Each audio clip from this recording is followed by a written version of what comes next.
Welcome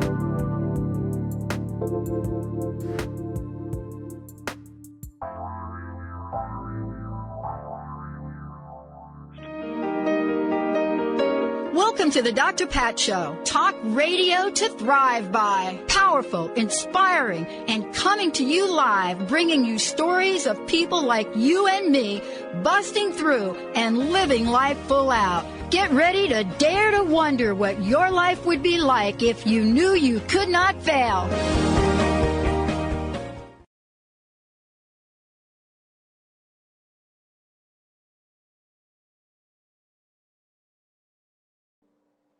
Hey, everybody, welcome. It's so great to have all of you tune us in and turn us on. We were talking about resilience in the last show.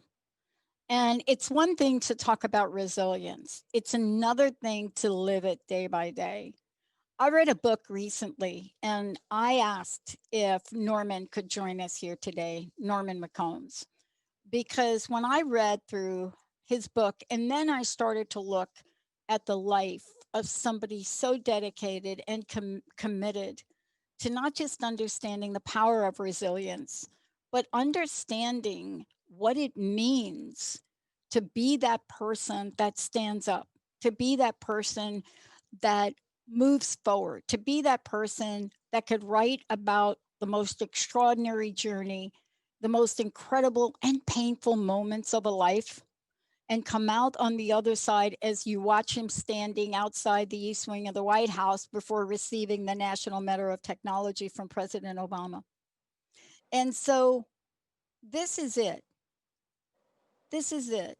The question that he asks himself, and the question that we all ask ourselves is, how did we come from the circumstances of birth, steps in the White House to the president? How did we get from that place, our history, to moments that we reflect on and call extraordinary? But today, we're going to take you on a journey. We're going to take you on a journey that comes from a very heart open place.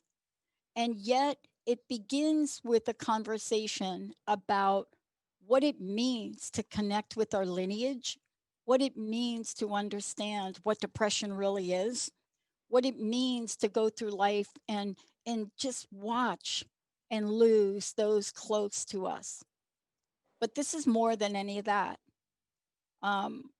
As Norman will quote, we are more than our bloodlines. It is so absolutely relevant in his fabulous book, A Reason to Be. But beyond all that, this is somebody to listen to understand how to truly navigate in the times that we're in. Norman, it's so great to have you here. Welcome. Oh, thank you. Thanks for the kind words. Nice to see you again. Nice to see you again. I am even more aware of the journey, and I'm more aware of your journey and your ability to take this journey and put it out there. A Reason to Be is a novel, but it is so brilliantly and visually beautiful. And what I mean by that is it is for people that read it, they know that it is much more than some fiction. They know that there's something in here that is so heart-centered that it has to be more than whatever they think it is. I want to talk about this novel. I want to talk about for a minute, the heart opening that you had to get to this place to write this. What was the journey for you? What was it that called you to say, I need to share this with people? Well, from a young boy, I liked to write, but I got away from that and got into science and engineering, and that became my career path. Always intending to go back to writing. I wrote a great deal of most technical things over my life. And I got to a point where I thought maybe I'd start doing it. My dear wife, Grace, contracted Alzheimer's. And that,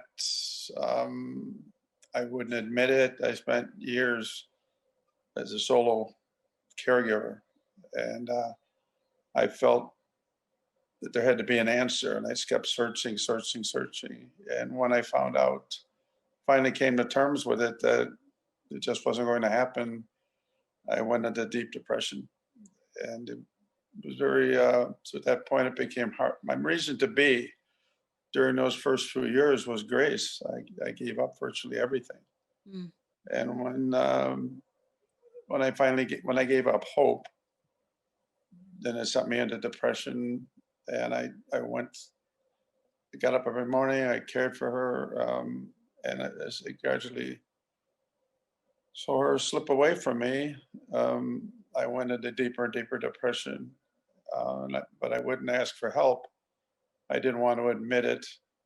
Um, Finally, I couldn't function any longer, so I had to call for help, and that was the worst day of my life, that I Yeah. had to give up and get help from others. Yeah. It is tough. And thank God for those others. They kept me alive.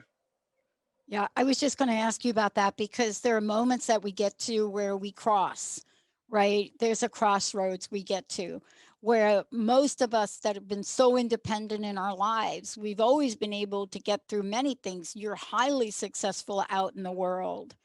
And the idea that you would be faced with something, a situation where you came to a crossroads and could not do it alone, that moment to ask for help, that had to be such a transformative moment for you. I couldn't get out of bed one morning. I just Mm. couldn't function. I'm typically 230 pounds, 6'2". I was down under 180 pounds. I wasn't eating, and I physically found myself unable to care for her. And so I had to call for help, and I I did, and thank goodness. A lot of people say it's in your lifetime you're thankful to accumulate, one good friend. The cream came to the top. I had so many people surround me at that time, Yeah. and it saved me. I wish I had. The advice I have for others is to ask for help early on. Yeah. Uh, You I you and me. I was arrogant. I felt that I could do it. I've been solving problems all my life, and this was another, and I wasn't willing to give up on it. And there's highs and lows of it. You read about this, you read about that, you try this, you try that, and you have hope. And after a while, I just couldn't. I Yeah. gave up hope, Yeah. and literally, I gave Grace the name Hope in the book, and so it's appropriate because I finally had to give her up, Yeah. to others, and I pretty much fell apart for a while. I'm not. I consider myself strong intellectually and physically, but emotionally, Yeah. not so much. To be able to handle it, I couldn't. I just fell apart, and others had to help me, and it humbled me. Mm-hmm. Um, I kept on thinking that somehow I was missing something, that there'd be something, that's happening out there that I didn't know about, some progress. So as a scientist, I just dug, and tried, and just still very little progress made Mm-hmm. with it. And you learn how to deal with it. You don't ask questions of people like that. You give them answers. You guide them. You hold them. Show them, make them feel secure. If you put yourself in their shoes, it's a little dangerous because they're not feeling the same emotion as you. Mm. And if you treat them just in a normal fashion, asking them questions, trying to discuss things with them, it's it doesn't work, Yeah. and you have to come to terms with that. Um, Yeah. You know, but I was go reading in ahead, your Pat. I was reading in your book, and I just want to give people a sense of this. I went back and you start to share things, and I just want to just give people a sense of this because this is really the unspoken word when you take the journey, Norman, that you took. It's this. She had always been so young and vibrant, how could so much change so quickly?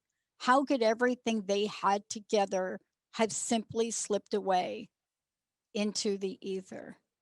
I mean, these are the questions that people have and rarely state. And you take us on this journey that not just asks those questions, but you share in what it's like to walk that walk, to really say to folks, what is this? How am I to be?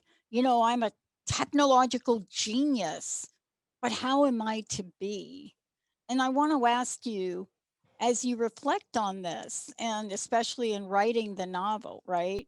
When you reflect on it, what comes to mind as you look back now and you think, I want to share this with other people. I want them to know dot, dot, dot this. I the writing of the book was something that I had intended to do for years because I read a lot about my ancestors. I was basically going to write about them. When I when my life fell apart, I didn't think about that any longer. My reason to be was grace, and to care for her in every way possible. I gave up everything in my career, and so sorry. I tried to. I know this is tough. When I lost her, it I was know. I lost my reason to be Yeah. because that's what it had come down to. Yeah. I had friends, one in particular, that reminded me about my desire to write eventually, and he got me out and going, and I got some help doing that, and he got me interested. And one of the reasons it interested me was maybe there was something back there in my heritage that I could draw upon, get some strength that others. Where did I come from? I think we all have that, especially as we get older. Where the heck Yeah. did we come from, right? Yeah. And so that took my mind off things, and I got help. And as you read in the book, I had a particular person that helped me on the journey. So writing a book, I would say, to a certain degree, was. Hang on just a minute. I'm having lighting difficulty. Okay, thank you. Uh, I need a producer here. Yeah. Don't worry, we could take care of it on our end. One that's not off painting their bedroom or something. Oh, um, so as I got into it, I thought it was therapeutic. And that came from others. They said that more this is going to be therapeutic for you to do this, distract you. But then I wanted others to understand, that it was possible to come out of it. It was possible to survive it. Um, because for a long time I just didn't. I had no interest in surviving, none. Uh, so the book pretty much consists of three parts. One is my survival. It starts out with my Scottish heritage, and then it's me coming alive again, awakening, and getting into the search about my ancestors. And along the way, one of my goals was to search for the meaning of love, because along the way, you hear this word used between strangers. You say love you, love you. They never say I love you. To me that's important. It is very Leaving that out. important. Okay. It is very important.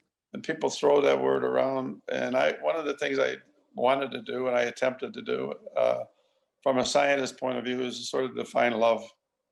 And true love, a true bond, and what is it? Willing to give your life up for someone? Yes.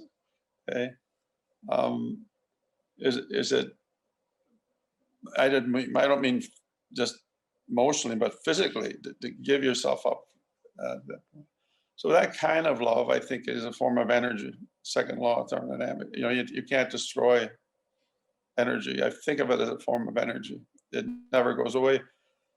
And so over the years, I've tried to suppress the memories because they make me even the good memories depress me sometimes. So I've learned to deal with that. Yeah.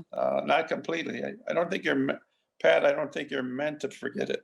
No, I don't think so. It's not moral to forget it. Those are things you're supposed to remember. The people only live in your memory, right? How else? Uh, and so I wrote the book for therapeutic reasons, but I really wanted to get that message out that you're able to survive it if you just keep going, keep active, ask for help.